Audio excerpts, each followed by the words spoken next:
Cerita pemuda Bekasi saksi kunci kasus pembunuhan Vina Cirebon. Ini yang dilihatnya saat kejadian 8 tahun lalu. Kami rilis hari ini tidak diberitahu oleh Polda Jabar. Tidak ada informasi apapun perihal rilis yang akan dilakukan hari ini. Padahal kami ini adalah kuasa hukum dari almarhum keluarga Vina. Gini, kenapa gua nggak mau bahas soal itu? Karena walaupun kejadiannya benar, tapi pembahasannya sekarang tuh ditujukan untuk promo film. Nah, karena heboh, masyarakatnya heboh, dibahasnya di mana-mana, kalang kabut semuanya, akhirnya harus ada yang bertindak. Nah, kalau sudah bertindak, artinya harus ada yang ditangkap. Nah, sekarang hebohnya jadi kebalik. Apakah yang ditangkap benar atau fitnah untuk membahagiakan orang-orang tertentu atau membahagiakan masyarakat? That's the reason why the psychology of people looking at the sky and everybody looking at the sky. Ada saatnya bicara, ada saatnya enggak. Gue tunggu saatnya bicara. Yang nganter Robi, Ibnu, sama si Peggy. Tanggal berapa kan? Dia tanggal berapa kan? Tanggal 27 Agustus. Jam? Tahun 2016. Jamnya? Sekitar jam 8 saya naik angkot. Di Bandung ya? Iya. Jam 8 pagi apa malam? Malam. Jam 8 malam? Malam, habis gajian. Saya langsung naik angkot ke Lui Panjang. Naik mobil Godwill. Iya. Diantar si Peggy itu? Si Peggy-nya sampai ke angkot aja, nggak ke langsung terminal. Artinya Peggy saat itu memang ada di Bandung ya? Iya, masih ada di Bandung. Oke. Terus saya naik Godwill bis, udah dapet saya sekitar jam 11-an lebih atau kurang lah. Sampai ke Cirebon di kilometer 202 turun saya. Di kolong jembatan? Iya, kolong jembatan. Kolong jembatan alur gimana? TKP itu ya? Iya, Terus saya jalan kaki. naik ke atas? Iya, jalan kaki dulu di bawah. Di bawah, lihat ada polisi atau orang yang naik lihat. Waktu itu adalah kejadian kecelakaan. Info awal ya? Info awalnya. Usut-usut berapa itu ada kerasukan itu si temennya Vina. Berapa hari kemudian?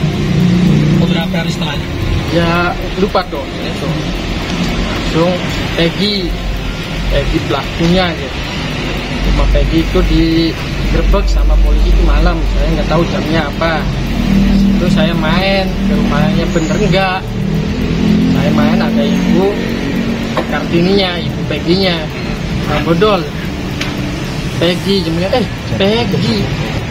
Peggy kan masih di Bandung, udah pulang. Tanggal 27 itu saya pulang tuh, cuma nganter ke angkot, ke angkot aja, ke terminal. Ya? Posisi Bandung, udah pulang dia ke Bedeng lagi. Itu. Ada seluruh logika nggak mungkin dia nyusul? Nggak mungkin. Dalam waktu jam segitu ya? Iya, langsung membunuh orang juga tuh. Kabarnya 5 orang itu mencabut karena takut diancam oleh geng motor. Sehingga Peggy bebas seperti itu ya? Tidak dilanjutkan, Pak. Tidak dilanjutkan. Karena nggak ada daya untuk menangkap itu karena nggak ada kesaksian yang kuat. Nah sekarang Peggy akhirnya bicara, saya jadi tumbal ini begitu. Bias. Tadi saya Ini sampaikan, kita konstruksi Pak. nih, Pak. Iya, saya sampaikan tadi, Pak.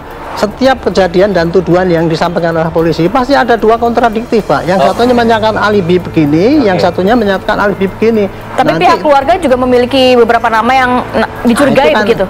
Keluarga itu tadi, ya, pasti kalau ditanya kenal nggak pelakunya, pasti nggak kenal. Wong itu dulu DPO itu cuma keterangan daripada orang ngelimat tersangka ini kok. Buru-buru kenal dia, namanya pun orang pun nggak ngerti keluarga yang ini, Vina ini ya. Oleh karenanya kami berinisiatif untuk datang ke Polda Jabar, itu pun atas informasi teman-teman media. Jadi Pak Hotman informasi ke kami kalau hari ini akan diadakan press release perihal penetapan hasil penangkapan kemarin. Begitu. Jadi tidak ada undangan resmi dari Polda. Padahal kami ini kuasa hukum dari keluarga almarhum Vina. Anggapan dari publik bertindaknya bukan alamiah, tapi bertindaknya karena ada satu momentum yang muncul kemudian akhirnya membuat jadi melakukan berbagai rangkaian perbuatan yang pada intinya itu kemudian tetap menjadi ruang untuk bertanya juga bagi publik. Mengapa kemudian misalnya ada seakan-akan ketidakyakinan yang utuh. Jadi keyakinannya nggak utuh, kemudian juga ada keraguan-raguan dalam mengungkapkan kasus ini. Padahal tadi kalau tegas itu kan perkara yang menurut saya tidak berat-berat amat.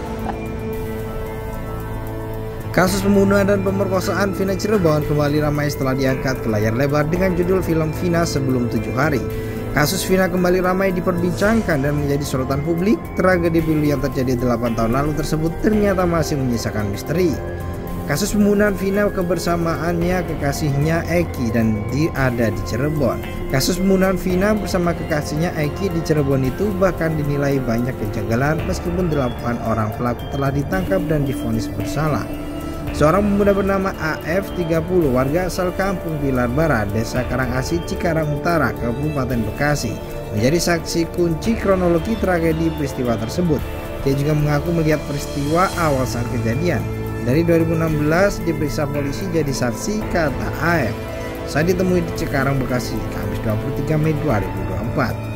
Pada saat itu AF merupakan seorang pekerja di salah satu bengkel cuci mobil yang lokasinya tak jauh dari tempat kejadian perkara di Cirebon.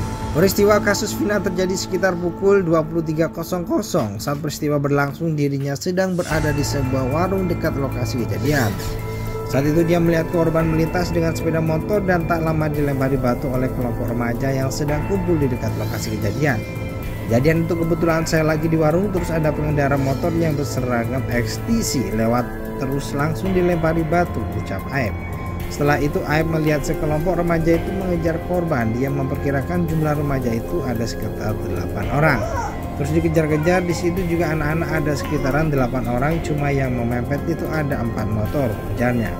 Aib yang merasa takut pun langsung meninggalkan lokasi. Dia mengaku setelah itu tak tahu lagi peristiwa apa yang terjadi dengan Vina dan kekasihnya. Meski begitu, Aib memastikan bahwa kematian Vina dan kekasihnya bukan karena kecelakaan. Enggak, bukan kecelakaan, emang itu yang saya lihat, tegas Aib. Aib mengaku dirinya tidak mengenal para pelaku yang mengejar Vina dan kekasihnya pada saat kejadian. Namun dia sering melihat para pelaku kumpul di depan tempat tongkrongan yang ada di depan tempat kerjanya.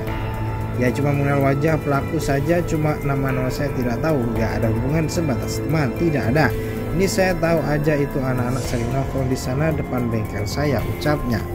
Kasus pembunuhan dan pemerkosaan Vina Cirebon kembali ramai setelah diangkat ke layar lebar dengan judul film Vina Sebelum 7 Hari.